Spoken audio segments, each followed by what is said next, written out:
Hey guys, welcome to the next tutorial of ethical hacking and penetration testing via Kali Linux.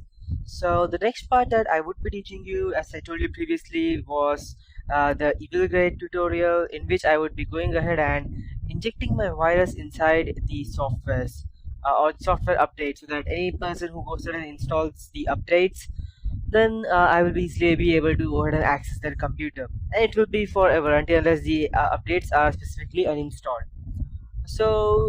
But before that, I need to go and teach you the MITM attack, that is man in the middle attack, because without that, you won't be able to understand them perfectly.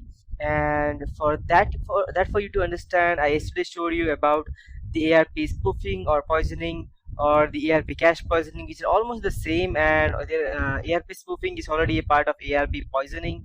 So there's not a difference much between the two.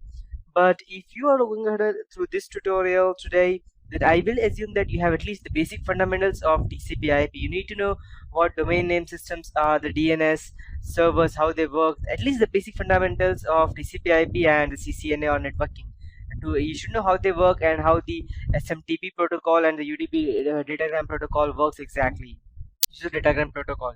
So if you know all of these, then you can go ahead and come back to this tutorial, and it will be quite easy for you to understand.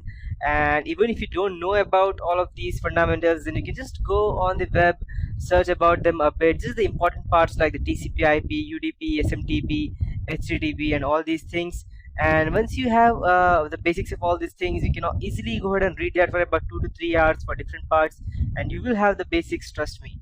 And those basics are enough for you to understand what DNS spoofing is. So once you know exactly how this works, then you can slowly go ahead and come back to this tutorial and take a look at this. So if you know, and if you already know what the basic fundamentals are, then let me tell you one thing. There are two different things for DNS hacking. That is, one is DNS spoofing and another one is DNS poisoning.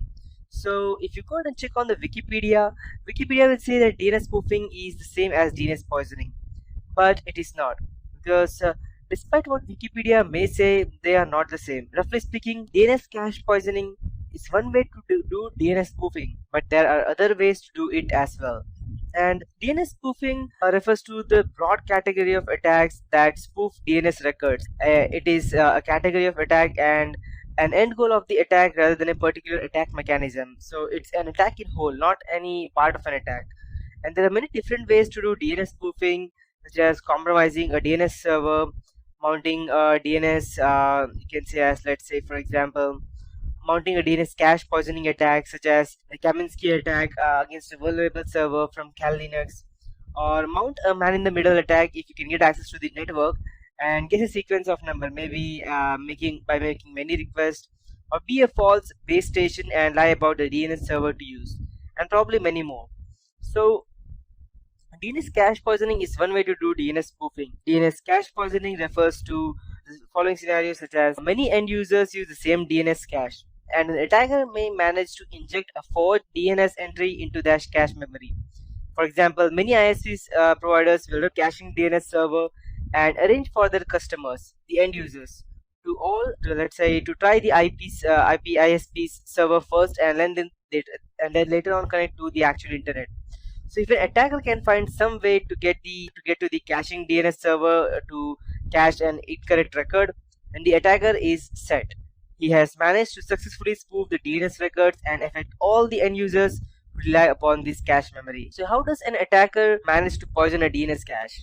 Well, one common way is to mount some DNS spoofing attack on the DNS request from the cache to the ultimate DNS server. And as you can see how it works exactly, it's given over here. This is the user, this is a DNS server and this is the internet, and I would be using the internet to get to your DNS server, and I will cache it. And these are the two internet services which will go ahead and provide. But the actual way of connecting it will go and search the internet, and let's say it will ask for google.com, but it will redirect itself to me because I would be posing as google.com.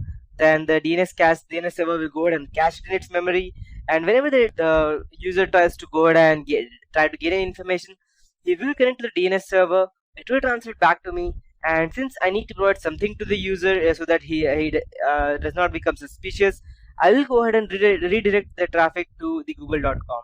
So whatever the traffic is going on in between will go through me and not directly. So I will have all the time in the world to do whatever I want, and the person will not even know that. So how does an attacker manage to poison the DNS cache?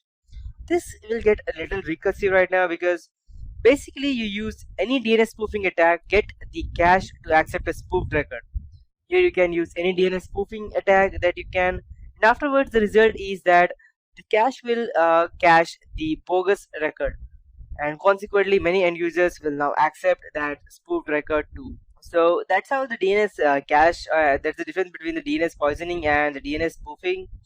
Now let's get back to our main topic, that would be the DNS spoofing and how exactly it works. So in the first tutorials of series, I taught you about the normal ARP communication and how the ARP cache of a device can be poisoned in order to redirect machines, network traffic through another machine, and possible malicious intent. The seemingly advanced MITM attack or man-in-the-middle attack, known as ARP cache poisoning, is done easily with the right software.